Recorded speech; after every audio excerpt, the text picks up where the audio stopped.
কবি আরিফ হোসেন সবুজের লেখা কবিতা লাশের উপর লাশ পড়েছে। আজকের আবৃত্তিতে আমি তারিক হাসিন।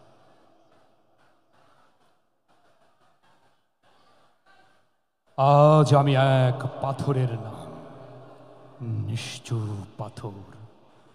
চোখের সামনে রক্ত, মৃত লাশের কফিন, ধর্ষিতার নগ্ন দেহ, জুলুম, নিপীড়ন, অত্যাচার, দুর্নীতি, গুণ, খুন, হত্যা।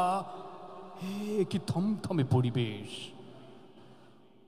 রক্তে কেনা মাটিতে বার বার ভেসে ওঠে মানুষ রূপী হায়নার নির্মম কালো হাত।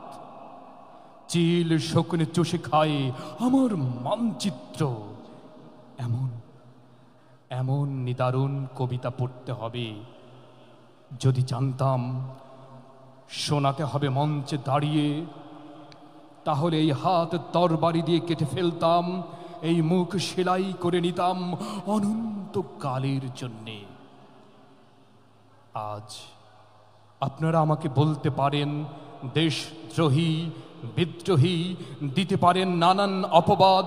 আমিও পারতাম চাটুকারদের মতো মিথ্যে তোষামদে গা ভাসাতে। বড় বড় নেতাদের বড় বড় পদকে ভূষিত হতাম, রাষ্ট্রীয় মর্যাদা পেতাম, প্রশংসায় ভেসে যেতাম সকলে। অথচ আমি হাতে নিয়েছি অস্ত্রের চেয়ে ধারালো, গ্রেনেডের চেয়ে শক্তিশালী, মুক্তিকামী জনতার হৃদয়ের স্পন্দন, সেই সত্যের কলম যার উত্তাপে ঝলসে যায় স্বৈরাচারী অত্যাচারী শাসকের অস্তিত্ব। রক্তের মাঝে জ্বলে ওঠে বিদ্রোহী চেতনা। আমরা ব্রিটিশ শাসনের অবসান করেছি, এদেশ হতে তাড়িয়েছি পাকিস্তানিদের, রক্তের গঙ্গায় ভেসে এনেছি স্বাধীনতা।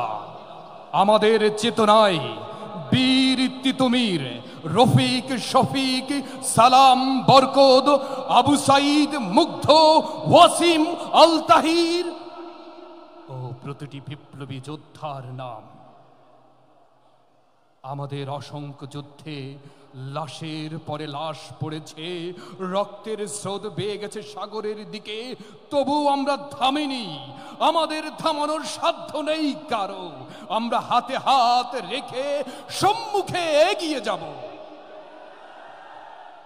মানুষের মাঝে জাগিয়ে তুলব মানবতা, শান্তির বার্তা পৌঁছে দেব পৃথিবীর এদিক ওদিক। এমন এক পৃথিবী গড়ব, শান্তির পৃথিবী, ইতিহাস হয়ে রবে চিরদিন, ইতিহাস হয়ে রবে চিরদিন। ধন্যবাদ সকলকে। সালাম।